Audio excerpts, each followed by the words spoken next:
Good day, everyone. I am Regina Suganov, Administrative Assistant 3 of Pantawid Pamilya Budget Unit. Today, I will be sharing with you process of the payment of our suppliers. To further implement the operation of the program, we also need to provide different goods and services to conduct the activities of our program. With this, I will present to you the following forms or documents needed for the payment of suppliers. The first one is the confirmed purchase order.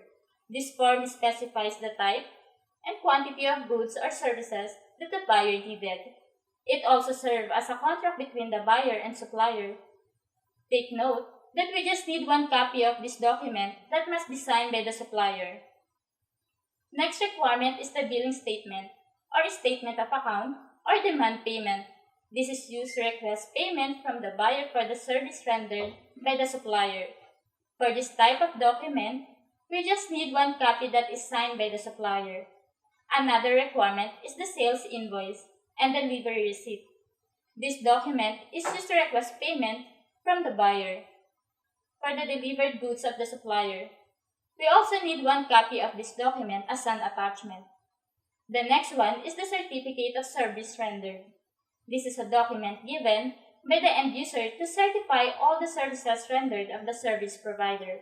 It must be signed by the end user. We need one copy for this document. Another one is the inspection and acceptance report. This must be signed by the inspector and the end user to ensure that all delivered items are complete based on the approved purchase order. Next is the post-repair inspection report.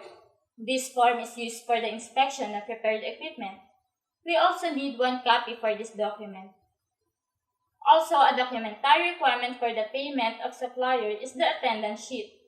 This is the list of participants who attended the activity. Take note that the names, date or dates of activity, and signatures must be completely filled up. Another one is the business permit or DPA registration. This document is provided by the supplier and must be up to date. Lastly, BIR 2303 or Certificate of Registration. This is the certificate given by the Bureau of Internal Revenue to a registered business. A copy of this must be submitted by the service provider to the buyer. So again, these are the documents or requirements for the payment of the suppliers.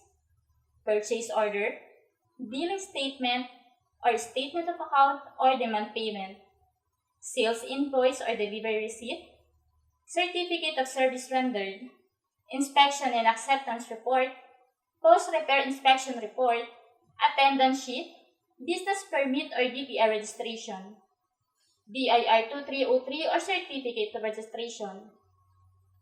Now, let us identify the three different types of suppliers. The first one is the board and lodging and catering services. Next is the repair and labor services. And lastly, the supplies and goods. How do we process the payment of the suppliers? Basically, the approved purchase order will be processed by the procurement property and asset section before it will be sent to the area or to the end user. Only then, the end user will be able to conduct the activity. After the activity is conducted, the complete documents will be sent to the regional office for payment. Upon receipt of the document, the financial analyst too will review if the attachments are complete and accurate based on the approved purchase order and the submitted quotation of the supplier. If the attachments are already complete, disbursement vouchers, BIR voucher, and tax certificate must be prepared. These vouchers will be then forwarded to Regional Program Coordinator for signature. Once signed, these documents must be sent back to the Finance Unit for final review and initial of the Financial Analyst 3. Once reviewed, these documents will be forwarded to the Regional Accountant for review and certification of cash availability.